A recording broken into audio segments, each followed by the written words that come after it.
Ang tanong ko, si Pangulo minsan iba yung isip Hindi nga siya bumabawi ng salitaan. Pero sa kilos, no? Hindi siya nakikipagbardagulan, pero may resulta Sa kilos siya bumabawi. Magtataka ka na lang, tignan mo.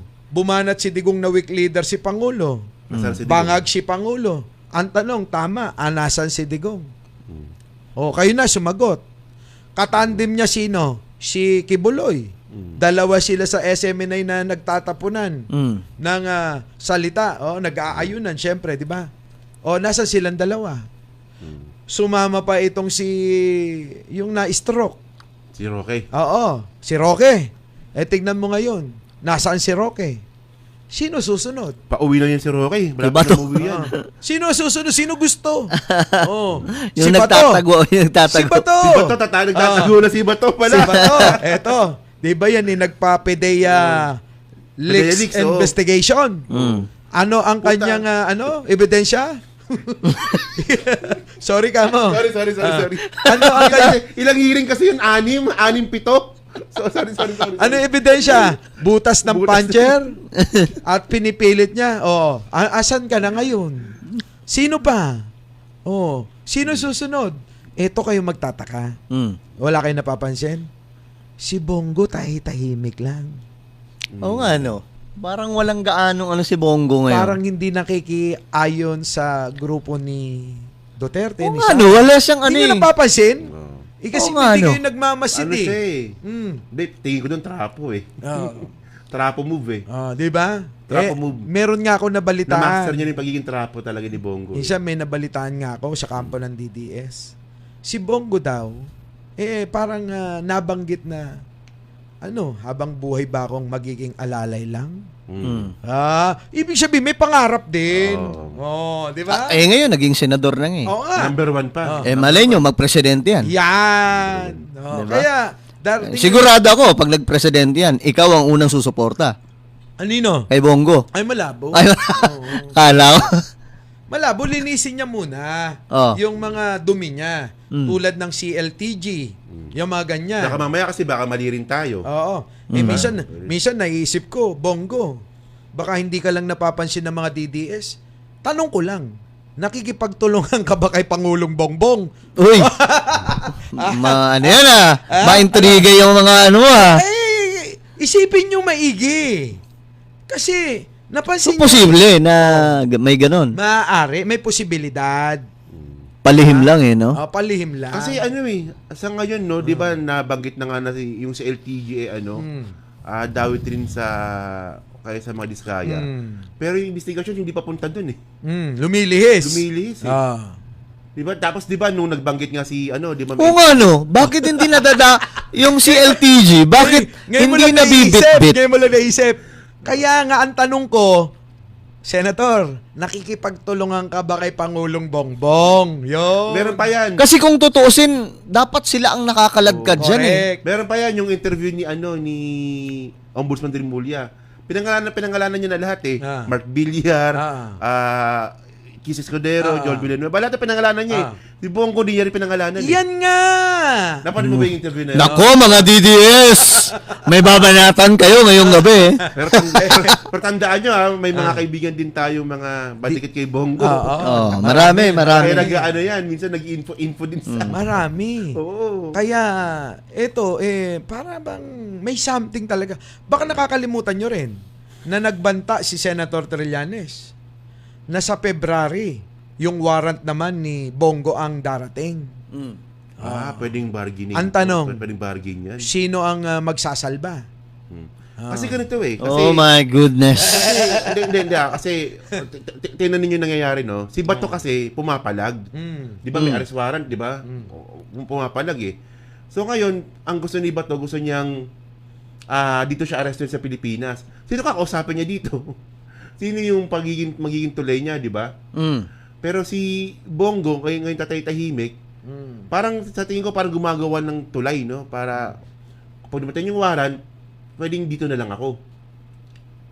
Pwedeng ganun Kasi ngayon kasi si Bato nagtatago Oo nga. Wala siyang tumutulay. Ilang linggo na. Walang tumutulay sa kanya Ilang linggo na. Dalawa na. Ay, wala nga siya nung ano Sarado daw eh. yung cellphone. Tapos may bahay daw doon. Grabe, no? May silang.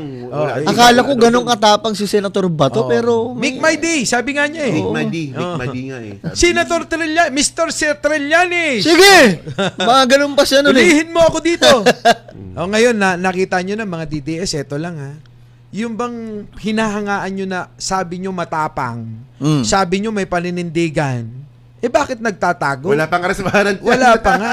Electronic pa lang, third party pa lang yung sinasabi. Diba? Bakit takot na takot? Di, takot yon kasi baka biglain kagaya ng nangyari kay PRRD. Ito kasi yan bro eh. Kung alam mong wala ka talagang kasalanan, Haharap ka. harap ka. Pero yung tanong ko dito, yung kay Ombudsman Rimulyan, ba't niya sinabi? Hindi ko talaga, hindi naman sa binabatikos ko, pero nagtatanong ako, Bakit niya kinanta? ba't niya kinanta? Pabor na nga sa kanya yun eh. O, kaya nga Kung bakit niya ginawa ni, ni kasi Boying eh. in the first place, kasi yung arrest warrant ni Bato, hindi na hawak ng ombudsman yun eh. DOJ na yun eh, tsaka DFA, DILG na may hawak niyan eh. Baka nasa dulo ang twist. So ano ba, gusto lang ba palabasin ni Ombudsman Rimulyan na wala, duwag naman yan. Gusto lang niya mapakita sa mga tao. Parang gusto niyang makitang takot na takot si Senator Bato eh, no? Oo, takot na takot eh, no? Kasi dapat sinekreto na lang yun eh. Tapos Parang surprise kaibigan, na lang, di ba? yung nahuli, walang kaalam-alam na may arrest warrant. Hindi na pinauwi ng Davao eh. Di ba, inaresto na kaagad. O, si Bato ngayon nakapagtagumpay. Ang problema dito, baka kasi may exit plan na si Bato. Ay sana wag naman sana mangyari yan na kasi Na magaya kay Cassandra Leong. oo, baka pagtawanan. Oo nga, no? Nawawala din yun eh. Nawawala rin. Nahihirapan daw maghanap talaga sa babaeng yun. Non-bailable case yun, paano nakatakas yun? Doon ang- Kaya nga eh. Eh. Hindi, nakasuhan ba siya? May kaso. Ngayon na lang. Nung, Kasi wala pa daw kaso Oo, nung noon. nakalaya siya. Nung eh. nakalaya, wala pang pa eh. kaso. Matatakas talaga yun. Kaya nakapag-bail. Matatakas talaga yun. Parang luging-lugi si Alice Gudo na. Ngayon, puntahan natin. 'Di ba? Kung ikaw ay alam mo na wala kang kasalanan, haharapin mo 'yan para malinis yung pangalan Pero mo. makukulong ka kasi sa daig. Sa daig ka makukulong. Uy, maganda na yung Teka kulungan muna. sa dahig. Gawin natin na magandang halimbawa si Laila de Lima. Pinanindigan niya, pinaglaban niya kasi alam niya na mali yung pinaparatang sa kanya. Anong ginawa niya? 7 taon halos. Nasa loob. Nasa loob, pinaglaban Sa niya. bagay, Kasi, di ba? Actually, mas maganda yung kulungan sa daig kumpara dito. So, ibig ba sabihin, mas lalaki pa si Dilema kaysa kay Bato? Sayang ang laki ng katawan mo, Senator Bato. Di ba? Mga DDS ha. Eto, real talk. Sayang talaga yung laki ng katawan ni Bato kung magtatago. Ginawa nila kay Laila de Lima eh. Di sana ganun din sana yung gawin ninyo kung totoo na wala kayong kasalanan. Correct. Pero kung naging okay sana yung strategy ni Bato, pwede siyang makipag-usap sa gobyerno ni PBBM eh. Na baka pwede ba dito na lang ako kasi may kaso naman May ako sasabihin dito. ako sa inyo. Hindi nyo alam to. Alam mo ba na si Bato at saka si Presidente magkaibigan? Ang pinagtataka ni Presidente, bakit gumawa ka ng investigasyon na ganyan na alam mo naman na mahina yan? Oo nga. Yun. Nagkatampuhan. Ilang hearing yun? 7? 7 hearing yun? 7 o 6? Tapos alam mo yung nakakatawa doon sa hearing ni Bato, lahat ng pinangalanan ni Morales tinawag. Patawag yan. Lahat. Tapos lahat ng pinatawag, hindi naman totoo sinasabi niyan. Oo, ang daming inabala. Pati Lahat mga... ng pinatawag ni Morales, sinabi na hindi totoo sinasabi niyan. Dapat nung isa, dalawa pa lang dapat. Pero tigil niya na yan. Lahat naman sinabi mo, palpak eh. Tignan mo, Pinagdiinan pa eh, no? ng mga 6 na hearing. ang dami nilang inabala. Pati artista si Maricel Soriano, dinala. Dahil pinagkamalan na may kajaming daw. Di ba?